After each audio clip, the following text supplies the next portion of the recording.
All right, what's up, guys? Sorry, my camera that I was using broke while I was recording the video previously for the recap. So now I'm going to be using this kind of view where it's just kind of like the webcam and just me in the bottom screen and just a screen record. So sorry about the quality if it sucks. I'm going to try to do my best and try to get through this video with this way, and if and hopefully I can get going with the other view pretty soon. Alright guys, well, thanks for tuning in. This is just my monthly recap of June, which has been my best month. If you can please go ahead and just click that subscribe button down below. It does really help me out. Click that like button, maybe throw in a comment if you want to. But to not make this video very long, let's get right into it. So here is my stat sheet on trades that I took in June. And my net profit was $8,280. So this has been by far, I think, like tripled my best month, or almost tripled my best month. My previous best was, let's see, previous best was $3,000 in that was in March. So this year has been kind of tricky where I've tried to basically adjust to this new market environment. So we've had a lot of new traders come in. There's a lot more volume. It's probably like 5 times as much volume as we previously had in the last year. And a lot of stuff is very crowded now, and it goes a lot further than you think. So for me, as more of a short bias trader, and that is due to just me not being very good at going long. Even though I started out going long, I've transitioned into more short biased trading. But yeah, I have to be more patient now, and I kind of have to wait a lot more than I used to have to wait. And so that's why that's why it took me a little while to kind of adjust. Basically, this whole year has been me learning to adjust to this new volume, and I've gotten squeezed quite a bit of times, and it took a lot of losses in the beginning of the year.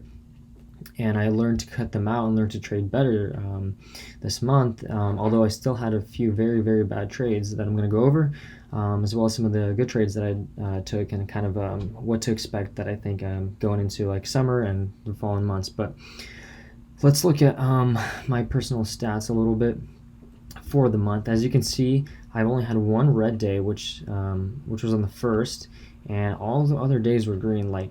And I don't usually go for like green streaks. I don't really care. All I care about is that I trade well every single day, and not focusing so much on being green every day has actually gave me the longest green streak that I've ever had. So that was really cool.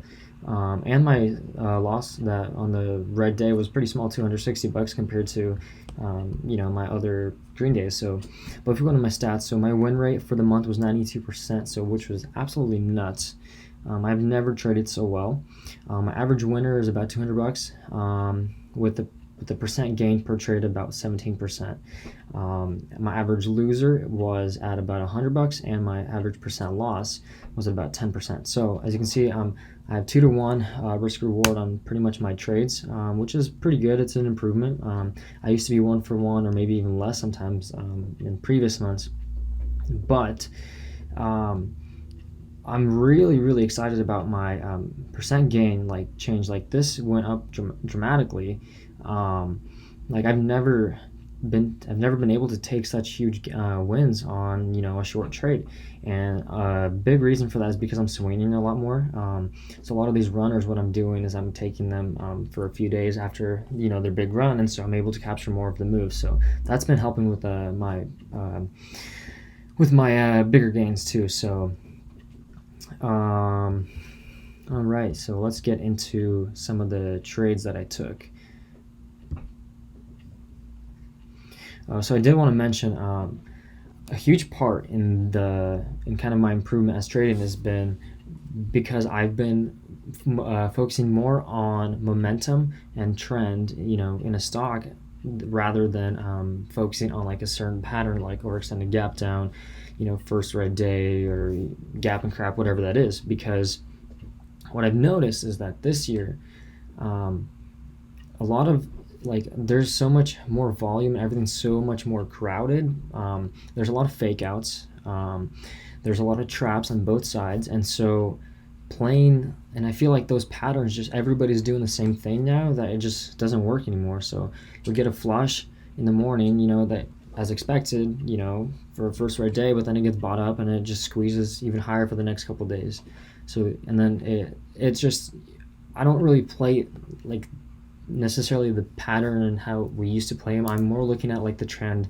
I'm looking at for like, when the stock is going up, I'm just staying away, and then as soon as I kind of see it like topping out and rolling over, then I'll attack it. So that's been a huge, huge improvement in my trading this year, and that's probably the biggest thing that I can take away from this month is I follow kind of the trend and just look for those shifts in trend momentum and then attack. Just be patient on the front side.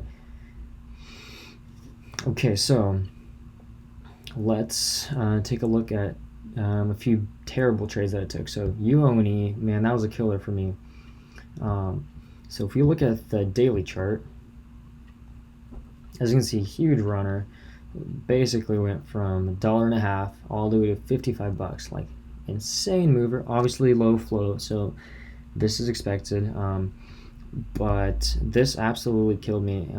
I didn't lose a lot, and I'll explain kind of how I was able to manage this trade. But man, it really kicked me in the butt.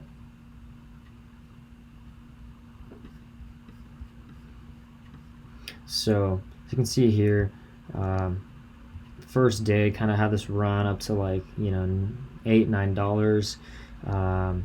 The next day ran up to $40, but then after hours, then pre-market faded, crashed the following day, and then I was like, okay, I'm gonna look for a bounce short. And so this day is when I traded it.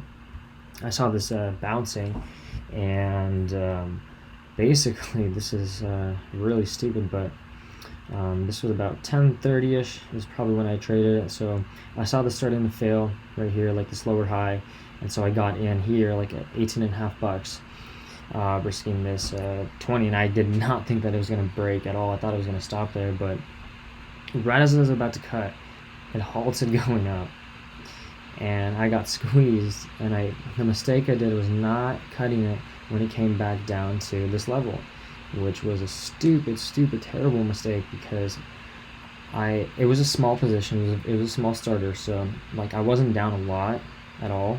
I was still very comfortable with if I had to take a loss, but percentage wise I was down quite a bit, and then I ended up letting it squeeze even more, and then squeeze even more. And the following day, look at this pre-market, just from $32 all the way to $55, pretty much 54. Came back down, squeezed in the morning again, and so I was probably sweating pretty hard. This was really bad. Again, I should have cut it, and I didn't. And I wasn't down, it wasn't my whole account at all, and I wasn't gonna blow up or anything because it was a small position. But I was stressed out really, really bad. But thankfully it did come down, and I cut it at like $20 where support was the following day. So I lost like $200 maybe or so. Ended up going down to my entry, which hindsight should have held a little bit longer, would have avoided loss, but I was so thankful to get out just for a few $100 loss, as opposed to taking I think it was like $1,000 or $2,000 loss up there. So that would have been terrible. So that's my biggest issue, honestly, and has been, is cutting losses and being very disciplined. That's what gives me the my big losses. So trying to really instill this lesson and really trying to cut losses, but it's a process. The other bad trade, basically the same exact thing, was on Workhorse. If we take a look at the daily, it's basically run up from $4 and all the way up to 20, 22, 23, $23. And I was in on this day here, or this day here, when it was it looked like it was going to top out, and then ended up squeezing and doubling. Let's look at the intraday.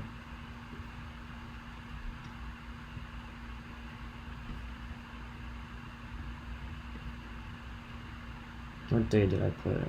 Oh, right here. So it's previously, let's see, zoom out a little bit. As you can see, it's running up from $4, runs up, comes down, kind of runs up again. And this is the third day. I was like, okay, third day, likely to top out and fail.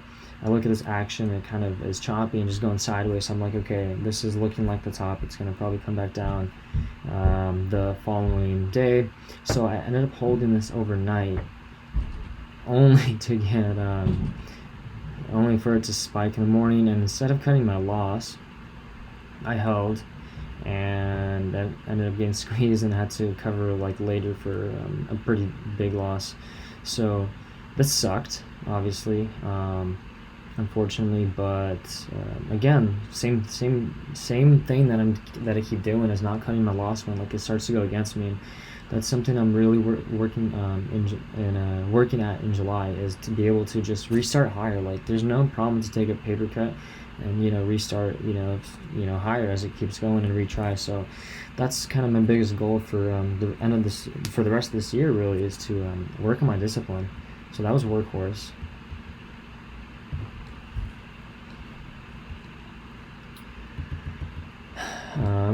Next one. So this was an awesome. I took a lot of trades on this actually, but this was a great trader. Basically a stock that started out in like 30-40 cents, and over the course of like a month or two went all the way up to $12. So it's like definitely over 1,000% mover. Definitely insane. But really the run started going here like on the first few days back in May, and then it kind of consolidated for a month, and then it really started to go. But my first trade on I really screwed up again. I didn't get squeezed, but the problem was I didn't cover when I should have covered. So I lost a lot of unrealized money basically. Let's go back to the run ahead. Where are you?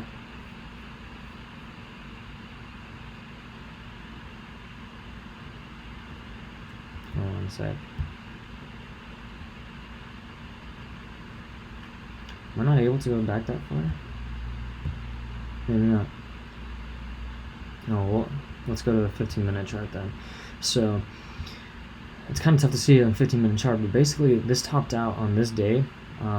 That's when I was like, okay, now it's time to go, because like this failed to spike. It started coming back down, so I shorted in like $10, and it halted going down several times and hit $4, and I didn't cover anything during this because I thought that I looked at the warrants and they were like $1.50, and I wanted it to go there, and I thought it would for some reason. That was like really stupid of me to think that in the moment, and I just never covered anything, and it bounced all the way to 8, and so I cut my like profits by half, so that was really dumb. But then I traded it the next day. I shorted this bounce, and then I covered 2 days later down into this morning panic here. So that was a nice gain, and then I reshorted again on the 10th when it popped back up here, and then I covered into this panic down here, and I think they came out with a S3 or an offering, so I got lucky on that, and then I left it alone the rest of the time. So like 3 or 4 trades on, I made good money on that one, so that was a very nice trader. And then VXRT, I'm still trading it because it's still giving opportunities, but this was one of my favorite and kind of the most memorable one this month. Just great stock, big run, and lots of opportunity to make money. A lot of range. So as you can see, came from $2.50 all the way to $14.50. So a very nice run, and I played like every single opportunity that this gave on the short side, so I did really well. I made quite a bit of money on this one. So intraday,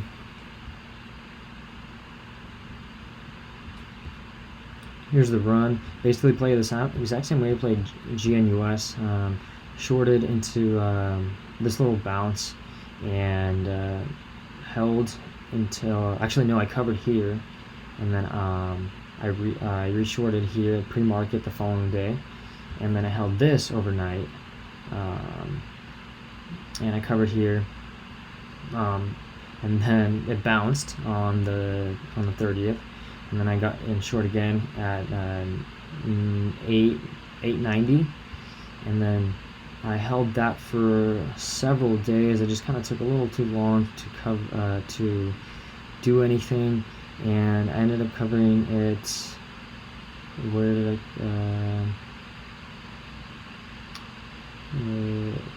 I ended up covering 7.3 down here into this panic because I saw the support, and so then I was like, okay, left it alone, and then I saw it bounce again this day, and I was like, okay, I want it to go a little higher. And then today, we're in July, but I'll still go over this trade. I shorted into 8.6, and I'm going to swing that probably into tomorrow and maybe a couple days. We'll see what the price action shows us. But yeah, another great trade. I had several on it, so just playing basically pops and bounces into key levels, and that's kind of been working really well so far.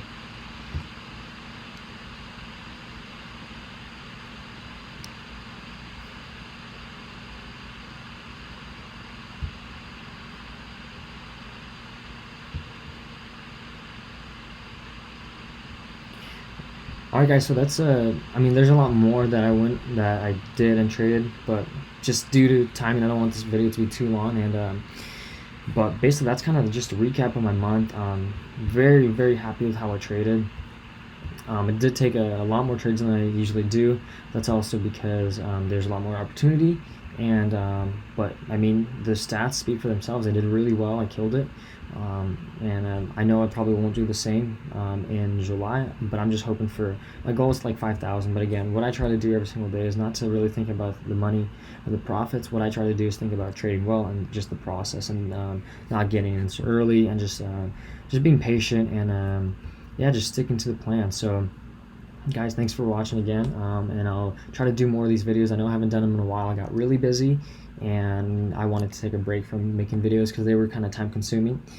But yeah, I'll try to see if I can keep doing this, and especially if I do this format, it's a lot quicker, so maybe I'll be able to pump out more of these. But yeah, again, hit that subscribe button, and thanks for watching. I'll see you guys next time.